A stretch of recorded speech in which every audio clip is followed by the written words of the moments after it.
말씀 봅시다. 마태복음 19장 마태복음 19장 13절부터 22절까지 교독하겠습니다.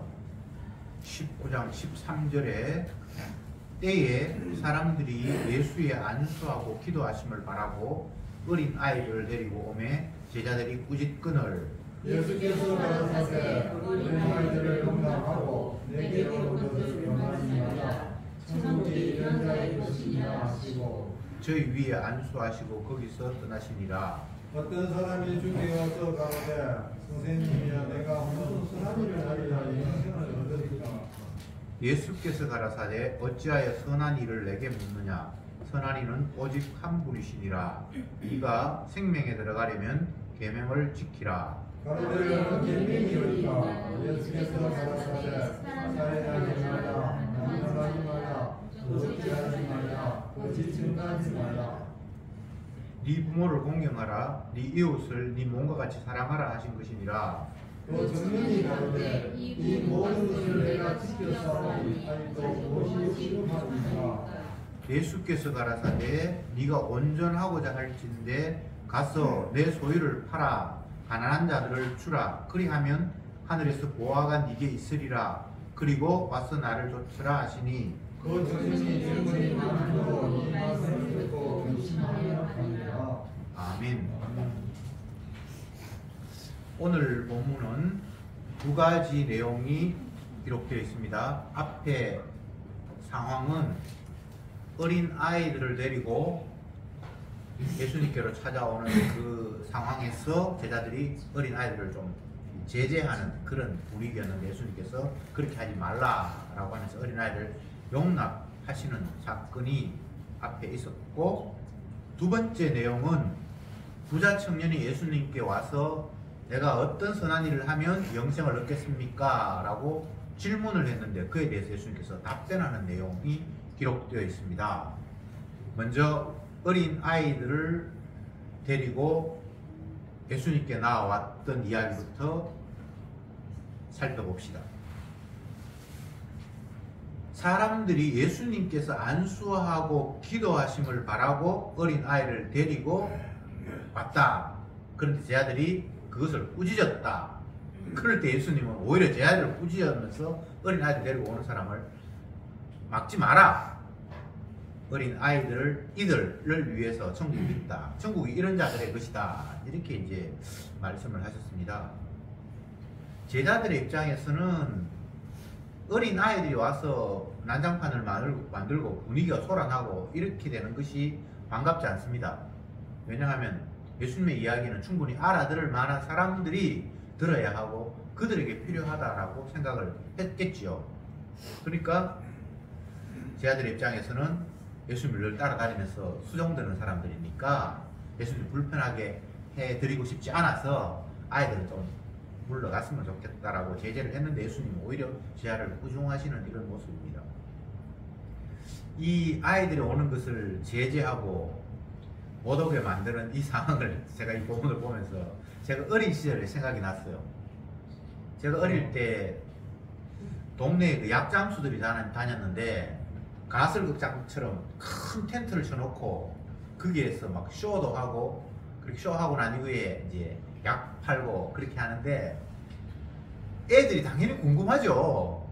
그런데 그 약장수들이 애들은 가라 그러면서 막 쫓아냈던 그런 기억이 나요. 이 본문을 보면서 애들은 뭐 약 살 돈도 없으니까 약장사 입장에서는 애들 오는 건 반갑지 않고 어른들이 와야 되니까요. 이 제자들의 행동은 상식적입니다. 특별한 게 아니에요. 잘못된 게 아니에요. 이 세상에서. 그리고 어린 아이들이 예수님이 하시는 말씀을 알아듣는 것도 전혀 불가능한 일이니까 어른들도 지금 이해를 못해서 긴가민가 하고 있고, 그런데 애들 와서 북적거리고 애들이 또 조용하게 앉아서 예수님 말씀에 경청하고 그런 건 아니잖아요. 애들은 제멋대로 행동하거든요. 이거 뭐 과음 치고. 어제 서울 갔다가 비행기 타고 내려오는데 앞에 갓난아기가 한 40분 동안 계속해서 울었어요. 이걸 뭐 아이가 우는 걸 어떻게 할 수가 없어서 그냥 온통 당할 수밖에 없는 막 아이는 뭐 불편함이 있었겠죠. 그 좁은 공간에 사람들이 많이 타서 불편할 수 있을 것이고 또 아니면 뭐 멀미를 하든지 뭐 이유가 있겠죠. 근데 어린아이는 계속해서 우는데 그게 앉아있는 사람들은 저를 비롯해서 다 아마 불편했을 거예요. 엄마는 뭐 안절부절 하면서 아이를 달래느라고 그렇게 어쨌든 계속해서 온 기억이 있습니다.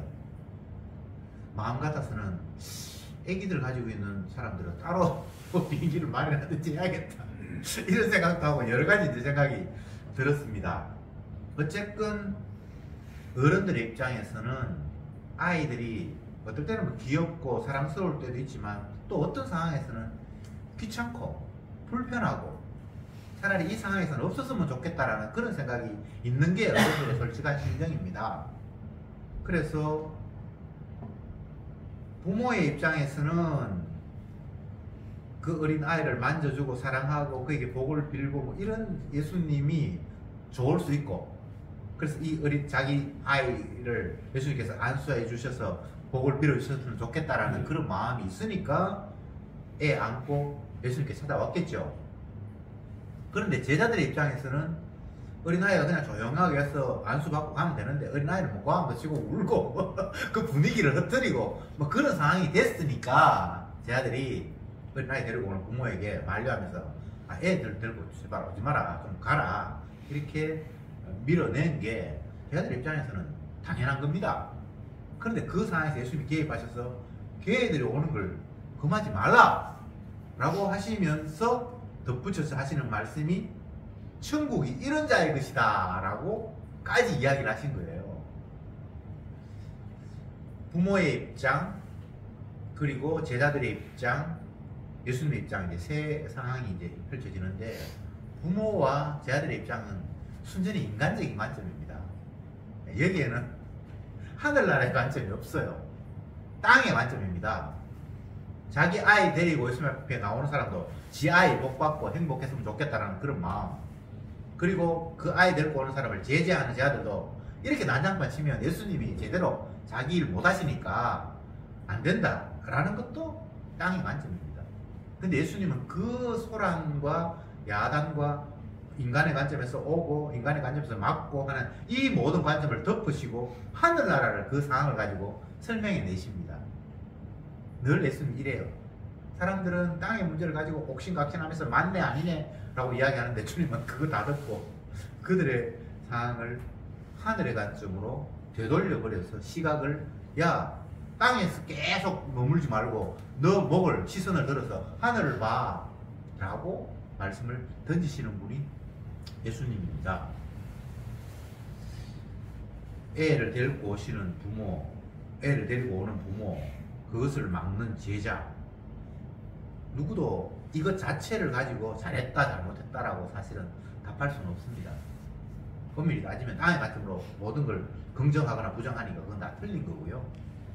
그런데 주님은 그 어린 아이를 용납하고 내게 오는 것을 금하지 말라 이렇게 말씀하시면서 하나님의 나라가 이런 자의 것이다, 이렇게 하늘나라를 설명을 했습니다.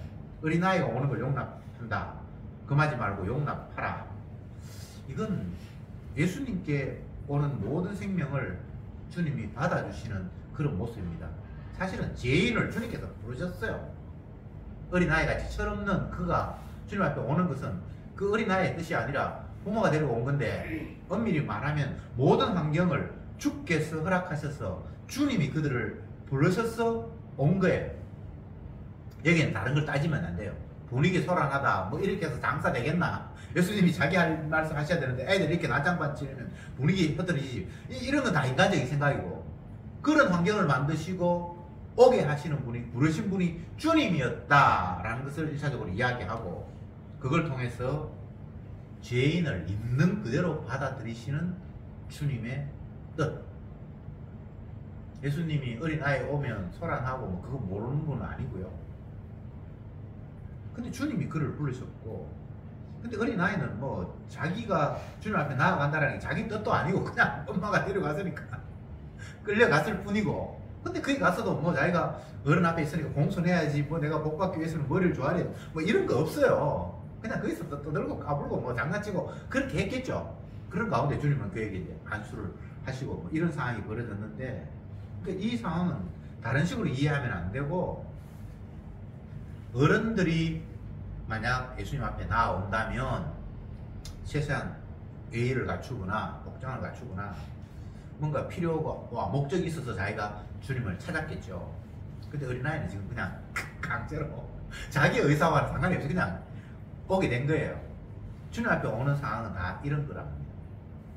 내 의지 가지고 내가 계산을 해서 가서 뭔가 유익할까, 손해 날까, 이런 마음으로 가는 사람들은 주님 앞에 자기의 죄악된 모습을 노출하거나 그런 걸 철저히 반대로 가리면서 떳떳한 마음으로 주님 앞에 갈 수 있을 거예요. 그러나 어린아이가 주님 앞에 끌려온 건 아무것도 없어. 그냥 있는 뭐 죄인의 모습 그대로 그냥 옷에 뭐가 묻었든지 뭐 어땠든지 그냥 온 거예요. 근데 주님은 그걸 그냥 받아들이십니다. 나는 의인을 부르러 온 것이 아니라 죄인을 부르러 왔다.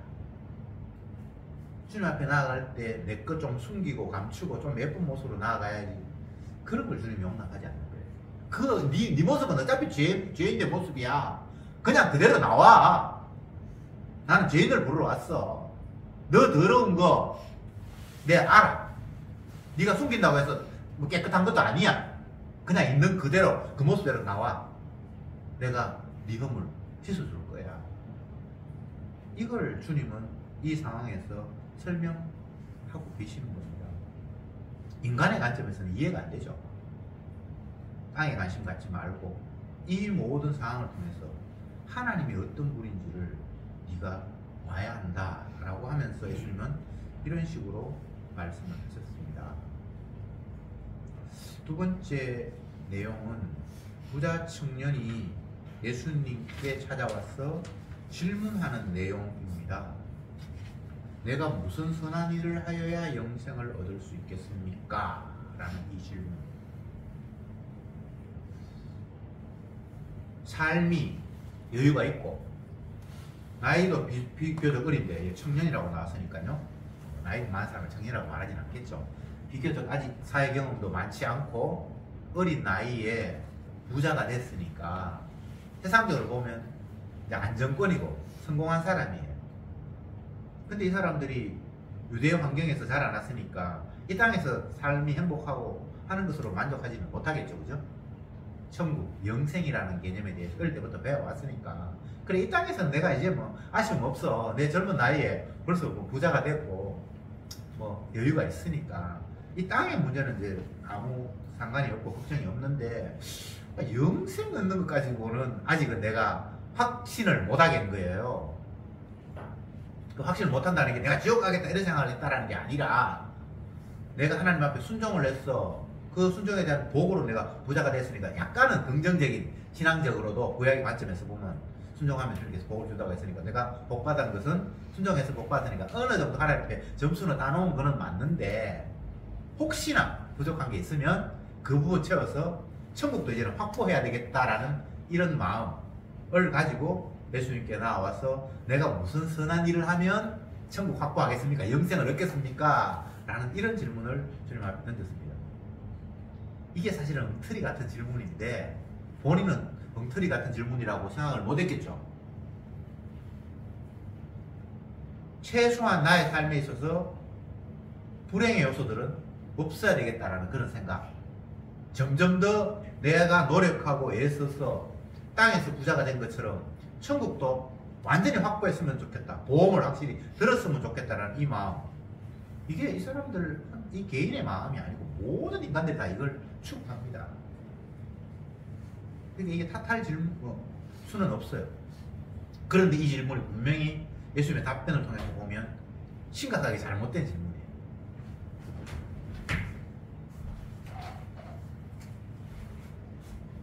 부자 청년, 내가 무슨 선을 하면 영생 얻겠습니까? 이 질문에 대해서 예수님이 쫙 답을 하시는데 쉽게 이야기하면 잘못된 걸 제가 이 질문의 문제점에 대해서 제가 말씀드릴게요. 첫 번째는 뭐 어떤 선한 일, 행위를 통해서 영생을 얻겠다라는 이 개념, 이 자체가 잘못됐습니다. 영생은 인간의 행위하고 아무 상관이 없습니다. 두 번째, 인간이, 죄인이 선행을 할 수 있다라는 생각, 이거 자체가 잘못됐습니다. 죄인은 선을 행할 수가 없습니다. 그리고 인간이 뭔가를 행해서 천국 가는 거나 영생을 얻거나 그런 방법은 처음부터 없는 겁니다. 근데 어릴 때부터 신앙생활을 하고 구약의 율법을 점점 더 많이 깨닫기 위해서 열심히 있는 사람들은 옥기새도 막 성경 구절을 쓰고 뭐 어리고 둘둘 감아서 가지고 다니고 날마다 펴서 외우고 이렇게 했음에도 불구하고 그들은 천국과 인간의 행위, 열정이 관계가 있다고 생각을 했고 또 선을 행할 수 없다는 생각은 꿈에도 못한 거죠. 그리고 이 두 가지가 잘못됐다라고 예수님은 말씀을 하시는 내용이 오늘 본문에서의 핵심인데 17절에 봅시다. 예수께서 가라사대 어찌하여 선한 일을 내게 묻느냐 선한 이는 오직 한 분이시니라. 이렇게 예수님께서 답을 하셨습니다.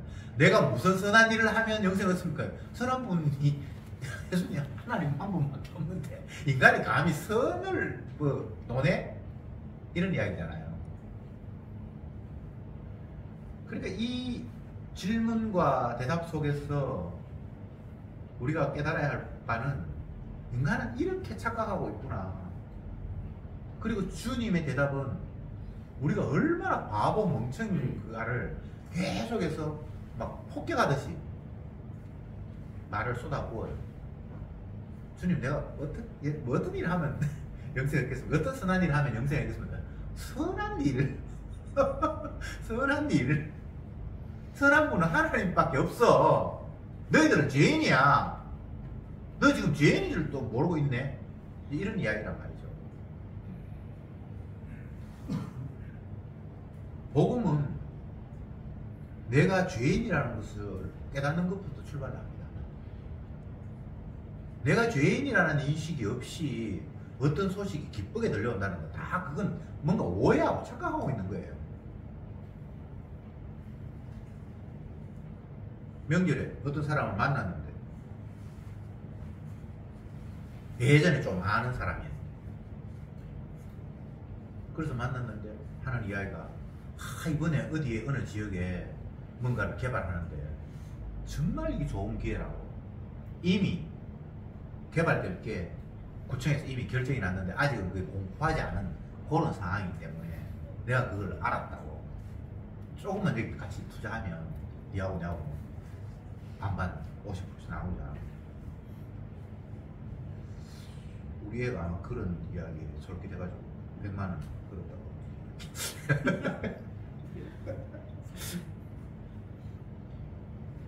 자기에게는 그게 기쁜 소식으로 들렸던 거예요. 기쁜 소식으로. 모르는 사람도 아니고 아는 사람이고. 그래 뭐 이렇게 투자를 하면 그 좋은 정보가 자기 먼저 깨달았으니까 그 정보를 깨닫게 자기에게 알려준 사람한테 너무 고맙고 복음이었겠죠. 근데 성경에서 기쁜 소식이라는 것은 내가 일단 죄인이 되어야만 내가 죄인이라는 것을 인식하고 그 소리를 그러니까 기쁜 소식이 돼야 기쁜 소식이지 내가 죄인이라는 인식이 없이 어떤 상황이 기쁘게 들린다라는 것은 성경에는 그거는 용납하지 않는 거예요. 세상에서는 뭐 기쁜 소식이 있을 수 있어요. 네. 먼저 정보를 알려주고 뭐 그 실제적으로 그런 일이 있을 수는 있으니까요. 그래서 투자해서 돈 버는 사람도 있고. 네. 그러나 최소한 성경에서 예수님께서 말씀하시는 내용이 복음이다라고 얘기했을 때는 내가 죽어야 할 죄인이라는 것이 깔려 있지 않은 상태에서 그걸 들으면 그건 복음이 아닙니다. 지금 이 부자 청년은 지가 죄인인 줄도 몰라요. 그냥 하나님의 아들이라 그러고 메시아라 그러니까 메시아는 영생을 주는 분이고 하나님이잖아요. 그러니까 그 하나님 앞에 달려가서 내 아쉬운 문제 해결하고 천국을 확실히 보장받겠다라는 그런 마음만 가지고 나갔지, 내가 천국하고는 상관이 없는 지옥 가야 마땅한 죄인이라는 사실을 단 한순간도 지금 깨닫지 못하고 생각지 못했던 거예요.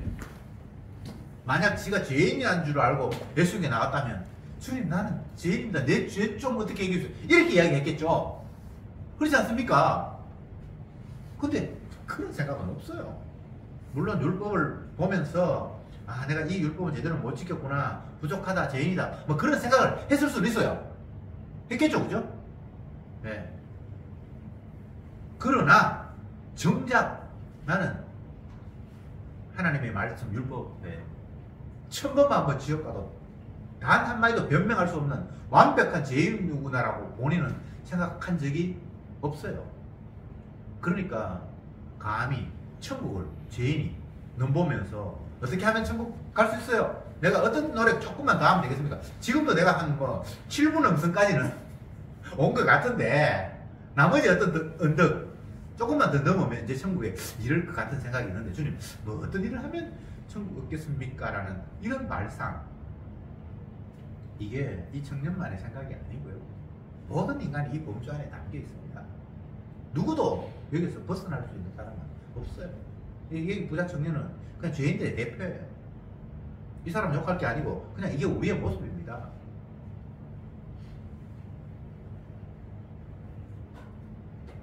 예수님은 나는 아버지의 뜻을 이루기 위해서 이 땅에 왔다, 죄인을 불러서 회개시키기 위해서 왔다, 병든 자에게는 건강한 자에게는 의원이 필요 없고 의사가 필요 없고 병든 자에게라야만 의사가 필요한데, 나는 죄 있는 사람을 위해서 그 죄를 씻기 위해서 이 땅에 왔다. 예수님이 그 이야기를 한두 번 한 게 아니에요. 수없이 이야기를 하셨습니다. 예수님 이 땅에 태어날 때부터 천사가 그 아이의 사명, 운명, 예수님의 앞으로 살아가야 할 그 기능을 이야기했어요. 이는 자기 백성을 저희 죄에서 구원할 자다. 저희 죄에서 건지기 위해서 이 땅에 오신 분이다. 구원이라는 말만 생각하지 말고 저희 죄에서 구원, 죄에 빠져있는 그들을 죄에서 끄집어내는 구원을 위해서 예수님이 이 땅에 왔다라고 이미 예수님이 오실 때 천사가 그렇게 그 부모에게 말했고, 그게 예수님의 기능이에요. 죄에서 구원이지 죄 없는 구원은 없어요. 근데 사람들은 죄 문제는 그냥 얼렁뚱땅 넘어가 버리고 그냥 영생으로 바로 올인해버릴 이런 궁리를 모든 인간들이 하고 있죠. 그래서 그 영생으로 올인하기 위해서 이 부자 청년처럼 어떤 선한 일을 조금 더 힘쓰면 천국이 보장되고 확실해질까 라는 이런 생각을 가지고 예수님께 질문을 했던 거란 말이죠. 예수님 한마디로 딱 쳐버리죠. 선한 일, 선한 분은 하나님이야. 넌 죄인이야 이 말입니다. 네가 어떻게 천국을 가? 네가 어떻게 영생을 얻어? 죄 덩어리인데 너는 죄인이야. 이 말이 하나님만 선하다 이 말이거든요. 그러니까 그러면서 예수님께서 하시는 말씀이, 선한 분은 오직 한 분이다. 네가 생명에 들어가려면 계명들을 지켜라.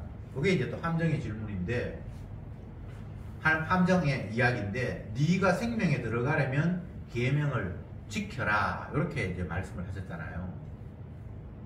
그러니까 계명을 지키면 생명에 들어갈 수 있어요.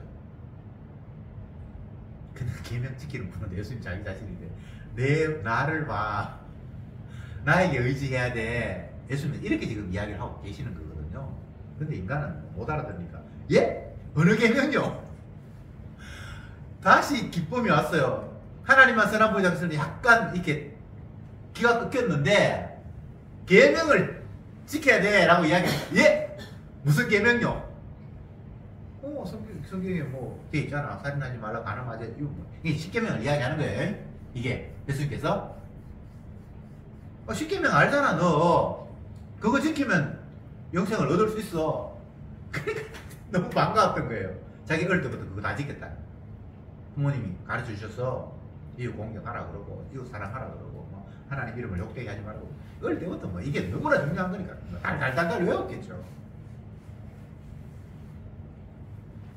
제가 어릴 때는 그 박정희 그 사람이 이제 대통령이 돼서 온 국민들에게 심어주는 의식이 국가와 나라를 사랑해야 되고 이런 걸 뭐 고전 읽기 책도 감독하고 계속 그런 걸 배워서 제가 입학하자마자 국민교육원장을 외웠어요. 그게 주기도문보다 더 길거든요.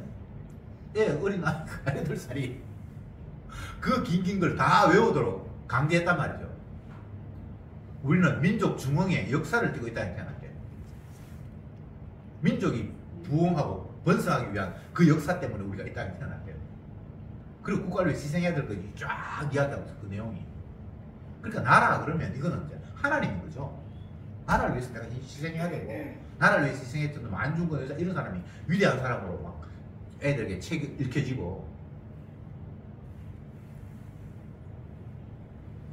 그렇게 우리는 교육을 받았는데 이 유대인들, 이 부자 청년은 어릴 때부터 십계명 달달 외우면서 우리는 하나님의 택한 백성이야, 하나님이 우리를 사랑하셨어, 우리가 하나님 말씀에 십계명에 순종하면 하나님께서 복 주신다고 했어. 그러니까 어릴 때부터 이걸 안 외우거나 실천하지 않았을 가능성은 별로 없어요. 지켰죠. 본인 스스로 지켰다고 생각했고, 사도 바울도 그렇게 이야기했잖아요. 나는 율법에 의로는 흠이 없는 사람이라고. 그들의 관점에서 이 청년도 이 사람이 거짓말하는 게 아니고 자기의 관점에서 율법 다 지킨 거예요. 부모 공경하라, 이웃 사랑하라, 살인하지 말라, 도둑질하지 말라, 이런 거 다 지킨 거예요. 그러니까 이제 내가 지켰으니까 천국 갈 수 있겠구나라는 또 새로운 희망을 가졌겠죠.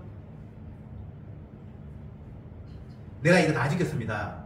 이거 말고 또 더 지킬 게 아직 뭐 뭔가 부족한 게 있으면 나한테 얘기해 주십시오. 이건 내가 다 지켰어요. 이건 뭐 이미 다 뗐습니다.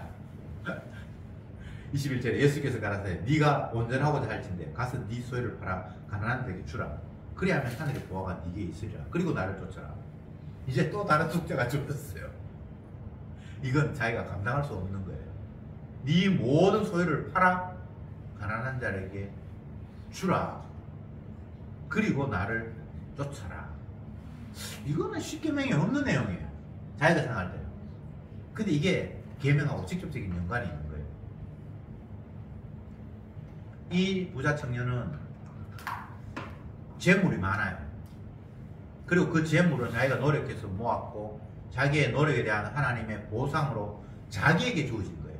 그래서 그거는 누구도 닫지 못하는 거예요. 하나님이 내게 준 거예요. 이거 내 거, 내 소유. 그렇게 생각을 했어요. 근데 하나님께서, 예수님께서 그 생각 자체가 잘못됐다는 거예요. 그게 네 게 아니라는 거예요. 하나님의 소유라는 거예요. 그러니까 계명에서 십계명이 네가 다 지켰다고 하는데 십계명에 이웃 사랑하고 뭐 여러 가지가 있는데 너는 그걸 지켰다고 생각하는데 진짜 그걸 지키려면 그 하나님이 네게 주신 물질 그거 네가 그거 움켜쥐고 있을 게 아니야. 가난한 사람을 위해서 다 나눠야 그게 이웃 사랑하는 거야. 이웃을 네 몸과 같이 사랑하라 이게 계명이 있잖아요. 지는 지켰다 그러잖아요. 근데 예수님 볼 때는 이웃 사랑한 게 아니에요. 가난한 사람 요즘 지금도 가난하고 있는데 굶주리고 있는 사람이 있는데 밥을 굶고 먹을 것이 없어 헐떡이는 사람이 있는데 지는 많은 걸 가졌잖아요. 그럼 이웃 사랑하면 자기가 갖다 줘야죠. 근데 그런 마음은 없어요. 그러면서 자기는 이웃 사랑하고 있다고 하나님 말씀을 지켰다고 하니까 원래 하나님 말씀을 못 지켜요. 그냥 그 말씀 앞에서 아 나는 하나님의 뜻을 어기는 죄인이구나를 확인시키기 위해서 율법을 줬는데 지는 그 율법을 착각하고 지켰다고 생각하니까 지켰어? 이웃 사랑 했어? 이웃 사랑은 하나님께서 네게 주신 것 이웃을 위해서 줘야만 그 이웃 사랑인데 이런 이야기하고 똑같은 거예요. 네 재산을 팔아서 가난한 자에게 주라는 말이 그 말이랑 똑같은 거죠. 근데 그 사람은 그렇게 지금 받아들이지를 않는 거죠. 그래서 22절에 그 청년이 재물이 많은 거로 이 말씀을 듣고 근심하여 가니라. 결국 예수님하고 결별해 버렸어요. 처음에 예수님 찾아왔을 때는 뭔가 예수님을 통해서 영생을 확보하고 싶은 마음으로 왔는데 예수님 이야기 들어보니까 영생이고 뭐고 내 재산을 지키려한다. 그러니까 신앙 없으면 그냥 폭로된 거죠. 이게 저와 여러분의 모습입니다. 남 이야기 할 거 없고요. 우리가 뭐 복음을 좋아하고 하늘나라 좋아하고 하늘나라 안 좋아해요. 이 땅에 물질 좋지. 그거 버리고 주면 좋죠. 마음이 어떤 인간에게도 없습니다. 몰라. 아무것도 없는 거지 나사로 같으면 버리고 쫓아내. 그러면 그 사람은 따라갈 수 있을지 몰라요. 그러나 그런 인간이 없어요. 거지도 사실 지 소유 있거든요. 어떤 책을 보니까 복음은 아닌데 이런 표현을 써놨어요. 거지도 행복하다. 왜? 동양어들 깡통은 있으니까 그렇게 써놨어요. 거지도 밥 얻어먹는 밥그릇은 가지고 있다는 거예요. 요즘은 밥그릇 가지고 동냥하는 사람은 없습니다만 그냥 뭐 현금을 요구하든지 어떨 때는 뭐 카드 걸는 것도 있다고 그러더라고요. 거지가. 그건 어떻게 될지 잘 모르겠는데 그 거지가 아마 카드 단말기 가지고 다니는 것 같아. 어쨌든 그건데 요즘이고 옛날에는 밥그릇을 가지고 정말 한 끼 먹을 거 좀 달라고 다녔잖아요. 그랬잖아요. 뭐 다 아시면서 모른 척 하시네. 인간에게는 이 땅에 있는 물질, 먹거리 이게 너무나 중요한 거예요. 그래서 이 부자 청년은 열심히 일해서 부자가 됐겠죠. 그런데 주님이 네 재산을 다 팔아서 가난한 사람한테 줘야 하나님 말씀 지키는 건데 하니까 그렇게까지 해가지고 천국 가고 싶은 마음은 없는 거예요. 여기가 좋사오니 하면서 그냥 돌아서 버린 거예요. 천국은 있는지 없는지 모르지만 미래의 일이고 당장 이 재산은 현재의 일인데 이걸 갖다가 다 없애버리고 미래를 보장받는다. 이건 너무나 자기에게는 용납할 수 없는 거예요.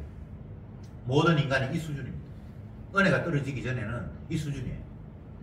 이 땅에 거 확보하고 나머지 여력으로 만약에 천국을 확보할 수 있으면 확보하지. 이 땅에 거 다 포기하고 천국을 확보한다. 그건 난 도저히 믿지도 못하겠다. 그러니까 쉽게 이야기하면 믿음이 없는 거예요. 인간은 하나님 나라 뭐 이야기하고 천국 이야기하고 뭐 영생 이야기해도 사실은 안 믿는 거예요. 만약 있다면 내가 그거 인정하겠지만 이런 정도 수준이지. 이 땅에 모든 걸 다 포기하고 그걸 얻는다 해봐 못하겠습니다. 요게 인간이라는 거죠.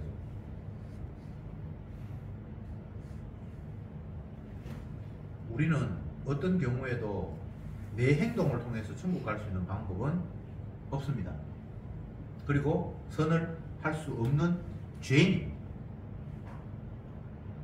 그러니까 천국 간다는 게 우리의 노력이나 나의 입장에서는 그건 그냥 건널 수 없는 산이에요. 그러니까 예수님께서 나서야 되죠. 예수님이 말씀하시잖아요. 계명을 다 지켜야 영생을 얻는다. 근데 계명 다 지키는 우리 자기 자신이라는 이야기인데 우리는 그렇게 못 보니까 항상 답은 예수님이에요. 예수님이 복음이에요. 예수님이 하시는 일이 기쁜 소식이 되지 내가 어떤 일을 했다고 해서 그게 기쁜 소식이 되는 건 그건 다 가짜예요. 마귀가 우리를 유혹하는 헛된 것들이에요. 영생 없겠다. 이 발상 자체도 잘못됐고 선한 일을 하면 되지 않겠냐. 이것도 말도 안 되는 일이고 처음부터까지 우리의 생각은 다 허황된 거예요. 공상이에요. 공상. 헛된 생각이에요. 인간의 사고방식 자체가 다 허황된 거예요. 요즘 무빙이라는 드라마가 인기가 있다고 해서 제가 봤는데 그건 막 붕붕 날아다니기도 하고 뭐 희한한 초능력을 가진 인간들이 많이 나오는 내용이에요. 날아다니는 능력을 받은 어떤 아이가 그 나는 게 자기 의사대로 날아갔다가 착륙하고 그런 게 아니고 의사로 상관없이 어떨 때는 붕 떴다가 떨어질 때도 그냥 추락하듯이 팍 떨어지고 그런 장면이 나왔는데 저는 몇 년 전까지 꿈에서 날았거든요. 한 2년 전까지, 요즘은 안 나는데 2년 전까지 제가 날아다녔어요.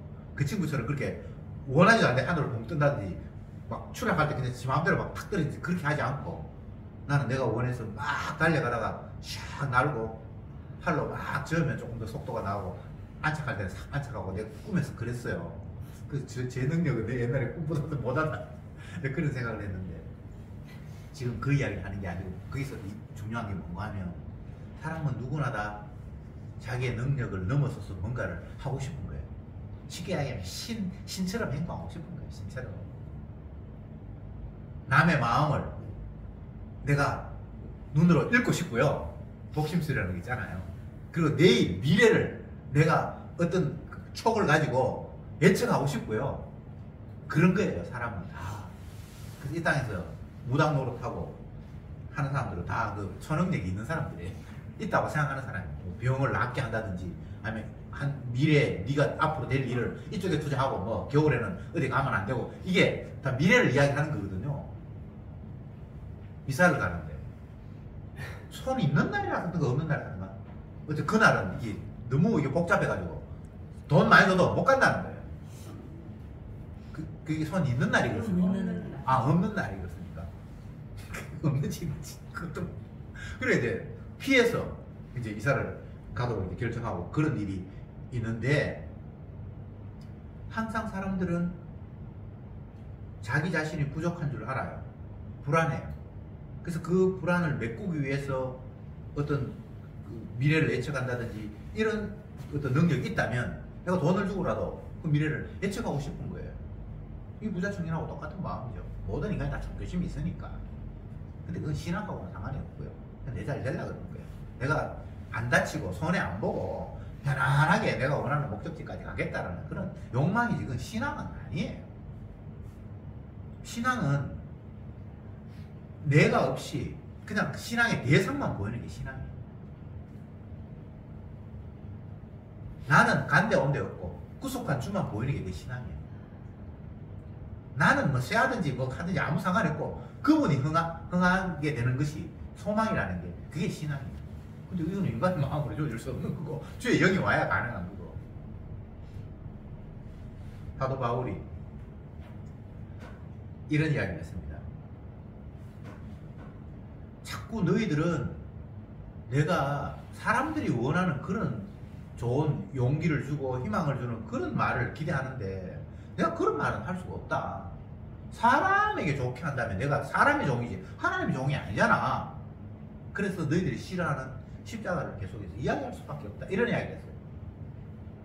사람을 좋게 하랴 하나님을 좋게 하랴. 내가 하나님의 종으로 부름을 받았는데 내가 사람 좋게 해야 되겠냐 하나님 좋게 해야 되겠냐. 만약 사람 좋아하는 이야기 한다면 내가 너희 사람 종이지 내가 하나님 종이 되겠니? 그렇게 이야기를 했다 이 말입니다. 그건 맞는 말이잖아요.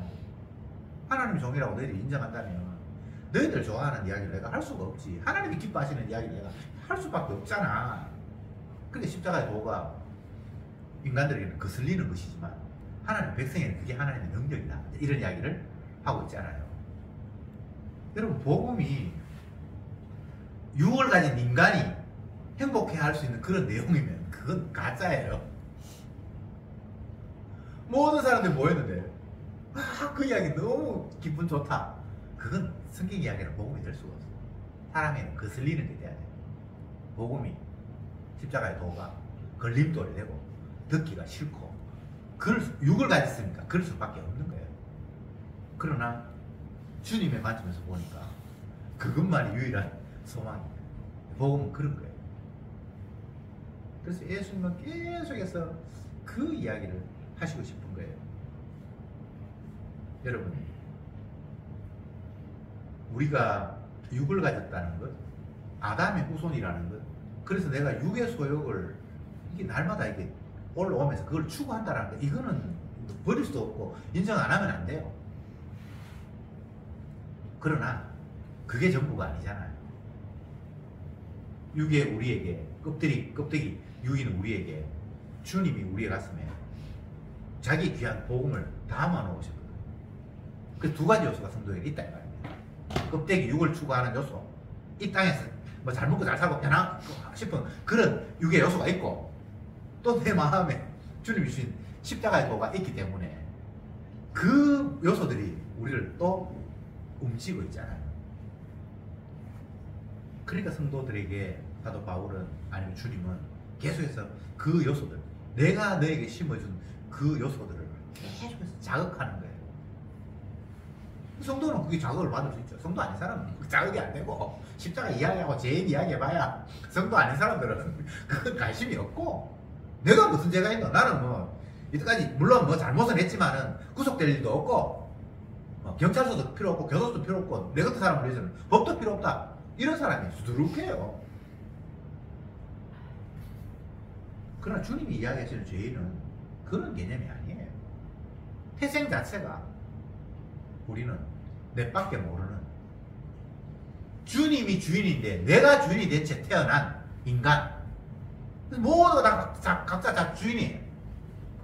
지 거를 갖다가 남에게 갖다 준다, 이거는 인간으로서는 있을 수 없는 거예요.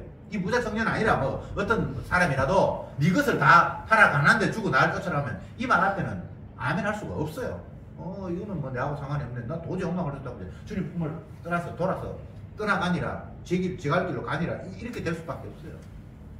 그러나 그 마음에 주의 영이 임한 사람은 그 말씀이 딱 걸려요.